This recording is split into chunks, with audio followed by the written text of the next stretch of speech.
पाकिस्तान की तारीख का एक ऐसा दर्दनाक वाक़या जिसमें एक मुजरिम को पाकिस्तानी अदालत ने एक ऐसी सज़ा सुनाई जिसे सुनकर वहां पर बैठे सभी लोग हैरान रह जाते हैं। अदालत ने फैसला सुनाया कि इस मुजरिम के जिस्म के 100 टुकड़े किए जाएं और उन्हें बारी बारी एसिड में डुबोया जाए। इस सज़ा का ऐलान सुनकर न सिर्फ पूरा मुल्क बल्कि फ़ौरन NGOs भी अलर्ट हो जाती हैं। क्या होगा अगर मैं आपको ये कहूँ कि शक्ल से मासूम दिखने वाला ये शख्स 100 बच्चों का कातिल है और इस कातिल का नाम जावेद इकबाल है।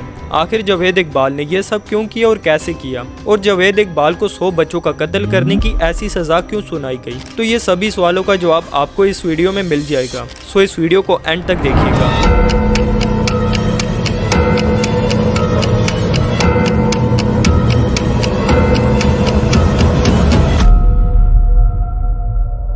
जावेद इकबाल 1961 में लाहौर में पैदा हुए थे और इनका जो ताल्लुक था वो एक मुगल फैमिली से था। जावेद इकबाल के जो वालिद थे वो एक बिजनेसमैन थे। इनके 8 बच्चे थे और जावेद इकबाल का अपने बहन भाइयों में 6वां नंबर आता था। जावेद इकबाल ने गवर्नमेंट इस्लामिया कॉलेज जो कि लाहौर रेलवे रोड पर मौजूद है वहाँ से इंटरमीडिएट किया और फिर 1978 में जावेद इकबाल ने अपना कारोबार स्टार्ट किया जो कि एक स्टील का कारोबार था। जावेद इकबाल अपने दोस्तों के साथ एक हवेली में रहता था क्योंकि इनके जो वालिद थे वो एक बिजनेसमैन थे, तो उन्होंने ये हवेली जावेद इकबाल के लिए खरीदी हुई थी और यहीं पे जावेद इकबाल रहते थे। खैर टाइम गुजरता गया और 1990 में जावेद इकबाल पर पहला केस हुआ और ये केस सोडमी एलिगेशन का था, तो पुलिस इसे इस केस की वजह से पकड़ कर ले जाती है और जावेद इकबाल को बहुत ही बुरे तरीके से मारती है, जिसकी वजह से जावेद इकबाल की जो बैकबोन है वो क्रश हो जाती है और इनकी जो सर की हड्डी है वो भी फ्रैक्चर हो जाती है। जावेद इकबाल की माँ जब इनकी ये हालत देखती है तो इनसे ये बर्दाश्त ना हो पाया और इनको बहुत दुख होता है जावेद इकबाल की ये हालत देखकर, और जब वो जावेद इकबाल की ये हालत बर्दाश्त न कर सकी तो इसकी वजह से इनको हार्ट अटैक आ जाता है और उनकी डेथ हो जाती है। और फिर इस दिन जावेद इकबाल सोचते कि जिस तरह उन्होंने मेरी माँ को दुख पहुंचाया इसी तरह मैं दूसरों की माँ को दुख पहुंचाऊंगा और उनको भी खून के आंसू रुलाऊंगा और वो पुलिस वालों से भी बदला लेगा। खैर टाइम गुजरता गया। 30 दिसंबर 1999 को जावेद इकबाल ने अपने हाथों से पुलिस को एक खत लिखा जिसमें वो लिखता है कि इसने 100 बच्चों का कत्ल किया है जिनकी उम्र 6 साल से 16 साल के दरमियान थी, और इसने साथ ये भी इतराफ किया कि ये सबसे पहले बच्चों का गला दबाकर उन्हें मारता था और टुकड़े करने के बाद इन बच्चों को एसिड में डुबो देता था और जिससे बच्चों की सिर्फ हड्डियां बाकी रह जाती थी। पहला सवाल तो ये कि ये बच्चे कौन थे?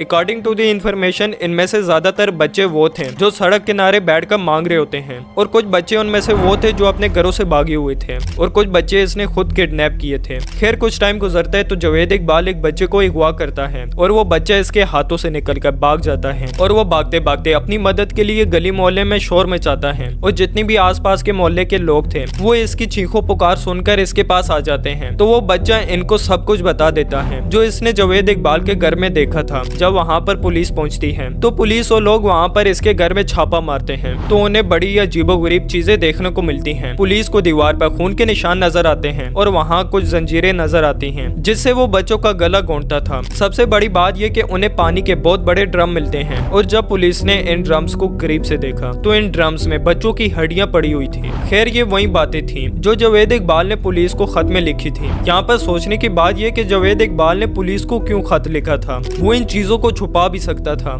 क्योंकि जावेद इकबाल खुद जानता था कि वो एक दरिंदगी में बदलता जा रहा है और अब वो ना चाहते हुए भी ये काम करेगा। और दूसरी तरफ से इसे इस बात का भी डर था कि अगर पुलिस इसे खुद पकड़ती है तो पुलिस इसे जान से मार देगी। और एक बात याद रहे कि जावेद इकबाल ने जब अपने आप को पुलिस के हवाले किया था तो जावेद इकबाल 100 बच्चों का कत्ल कर चुका था। जावेद इकबाल के पास एक डायरी थी जो पुलिस ने इससे जब्त की थी। इसमें हर बच्चे का रिकॉर्ड शामिल था कि ये बच्चा कौन था, इसकी गली नंबर कौन सा था, इसने कहां से उठाया, उन्हें सारी प्रॉपर इंफॉर्मेशन उस डायरी में मौजूद थी। खैर जब जावेद इकबाल को अदालत में पेश किया गया तो जावेद इकबाल ने अपने आप को बेगुनाह करार दिया और अपनी तरफ से झूठी कहानियां सुनाने लगा। लेकिन पुलिस के पास तो हर चीज का रिकॉर्ड था जावेद इकबाल का। उन्होंने फैसला किया कि जावेद इकबाल को उन तमाम माओं के सामने सजा दी जाए जिन बच्चों का इसने कत्ल किया है और इसका इसी जंजीरों से गला घोंटा जाए। इसके मरने के बाद इसके 100 टुकड़े किए जाए और उन्हें बारी बारी एसिड में डाला जाए। खैर फिर ऐसा होता है कि 8 अक्टूबर को यानी सजा से एक दिन पहले जावेद इकबाल जेल में खुदकशी कर लेता है और ये शख्स अपने पीछे कुछ भी वसीयत नहीं छोड़ता और ये शख्स अपना आखिरी बयान देने को भी तैयार नहीं था। तो जावेद इकबाल का शुमार किया जाता है दुनिया के टॉप सीरियल किलर्स में। 100 बच्चों का कत्ल और दुनिया के टॉप सीरियल किलर्स में एक नाम जावेद इकबाल का भी है। सो उम्मीद है कि आपको ये इन्फॉर्मेशन पसंद आई होगी। अगर पसंद आई है तो इसे लाइक कर दें, कमेंट कर दें और चैनल को सब्सक्राइब करना मत भूलिएगा और दोस्तों के साथ शेयर भी कर दें। मिलते हैं नेक्स्ट वीडियो में, तब तक के लिए अल्लाह हाफिज़ एंड थैंक्स फॉर वॉचिंग।